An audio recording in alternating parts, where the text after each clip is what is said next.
এই যে দেখছো ভিউটা, এটাকে বলা হয় অন্নপূর্ণা ভিউ। আমরা এখন নেপালের মুক্তিনাথের উদ্দেশ্যে বেরিয়েছি, ঠিক আছে। এটা হচ্ছে মরফা ভিলেজের কাছাকাছি থেকে এই ভিউটা আসছে। সামনে স্নোফল চলছে, এখন ঘড়িতে বাজে প্রায় 5:15 থেকে 20, এবং এখানে -2 থেকে 3 ডিগ্রি এখন ঠান্ডা।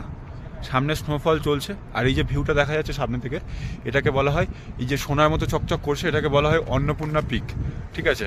আমি যখন মানে ফোনে বা ইউটিউব ব্লগে দেখতাম, ঠিক আছে, যে অন্নপূর্ণা পিক দেখাচ্ছে, তখন মনে মনে ভাবতাম যে এখানে কবে গিয়ে সামনাসামনি দাঁড়াবো বা এটার ফিলটা নেব। তো এখন সামনাসামনি দাঁড়িয়ে এটার যে ফিলটা হচ্ছে না, সেটা তোমাদেরকে বলে বোঝাতে পারবো না, ঠিক আছে। কারণ এটাকে না তো ফোনের ভিডিওর মাধ্যমে তোমরা বুঝতে পারবে, না তো কারো কথার মাধ্যমে তোমরা ফিল করতে পারবে। এটাকে ফিল করার জন্য শুধুমাত্র এটা সামনে দাঁড়িয়ে ফিল করতে হবে, ঠিক আছে। আমার অলরেডি মানে গায়ের লোম খাড়া হয়ে গেছে এই রকম একটা দৃশ্য দেখে সামনাসামনি। মানে ব্যাংকের অ্যাকাউন্টে 1000 কোটি টাকা থাকলে কত আনন্দ হয় মানুষের আমি জানি না, কিন্তু আমার মনে হয় আমার জীবনের কাটানো সব থেকে একটা সেরা মুহূর্তের মধ্যে দিয়ে আমি এই মুহূর্তে যাচ্ছি।